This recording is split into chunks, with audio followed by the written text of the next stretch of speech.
Okay, this is a bit embarrassing because Zvika not only gave me a map of the site, he also told me, Danny, look for a little kind of green pipeline sticking out of the ground. That should mark the spot. And I'm not exaggerating. I parked here and was looking for like 2 hours for that pipeline, thinking it would be something small, barely visible off the ground, when it ended up being right here, right next to where I parked. This is so embarrassing. So shalom everyone, welcome to another vlog by Danny the Digger, and this time in the search of sites that relate to Jesus and following Jesus in Jerusalem. I think that I have completed all the possible sites of where Jesus himself went through, and so I'm now trying to track sites, events, locations, and figures that relate to Jesus, and not to Jesus himself. And in my previous chapter, I went to Armon HaNatziv, which is over the ridge there, where I presented a very intriguing possibility presented by a TV Canadian producer, Simcha Jacovici, claiming that a burial cave found already in 1980 is actually the burial cave of the family of Jesus and Jesus himself. Okay, a very, very high speculation on so many levels, and I have reviewed it and presented my own conclusion on this, and you're welcome to follow the previous chapter. This time, I'm less than half a mile away in an area that is today known as the Peace Forest. And when the Peace Forest was developed in the 1990s, the tractor, while constructing the road here, hit a burial cave. Into the scene was called Zvika Greenhut, the supervisor from the Israel Antiquities Authority. And when he came to the site, he found that already half of the cave was damaged. But still there was enough of it left to be investigated, and in it he found a few bone boxes. Now, the Jews in the time of Jesus did indeed have a bizarre habit of burying the dead, and a year later returning and collecting the bones, which is all that was left, into a small bone box. Why did they do so? Why did they place them in individual bone boxes?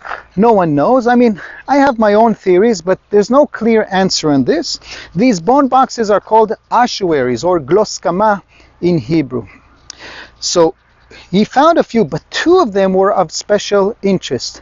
One of them, rather small and simple, had the name on it, Kuf Pei Aleph. Now, these bone boxes are sometimes very simple and have no ornamentations, no names even.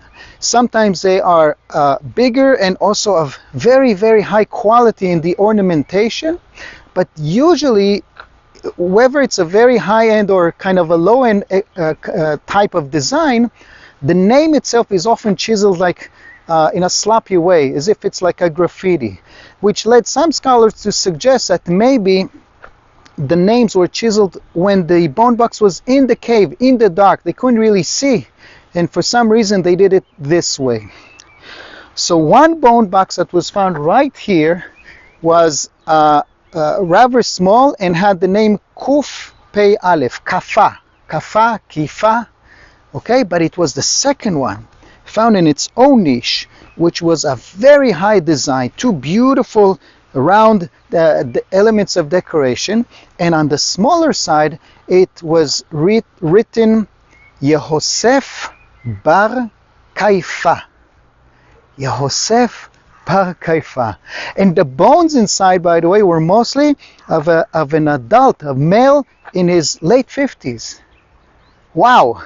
The archaeologists who found this published this with a few experts providing their own input, and the conclusion was, people, this is the bone box of the high priest, Caiaphas, whose first name was Josephus. We know him, whose first name was Joseph, Yehosef. We know him both from Josephus and from the New Testament, although they only gave the name in the Greek version. Now we have it in the original Hebrew/Aramaic version. Yes, and this is, by the way, also the first time a bone box of any high priest has ever been found. This discovery is sensational not only for Christians, but also for Jews.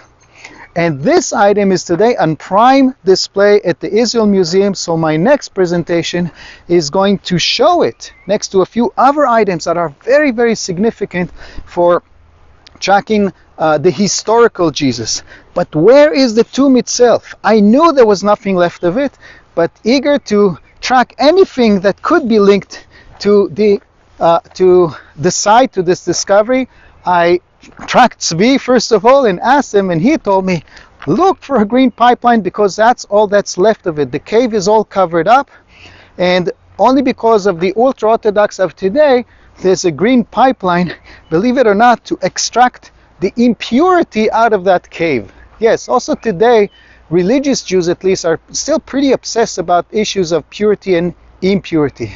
So green pipeline, where could it be? And it ended up being right behind me. But it is here. This is the location. Tzvi, I sent him a photo and he verified. You got it. This is the spot.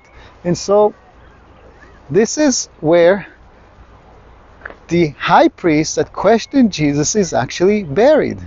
That is pretty amazing. So I hope you've enjoyed this little presentation, a little of embarrassment for the narrator. But if you're a new joiner, make sure to hit subscribe and hit like so you'll keep getting more of this type of contents. And of course, those who are helping me, giving me a little contribution to sponsor all of this, Toda Rabba, Evcharisto Poli, Tishikure Dirim. Thank you all, and thank you also for those who are considering to do so. This is very much appreciated. And stay tuned because the next one is going to be at the Israel Museum. Litraot.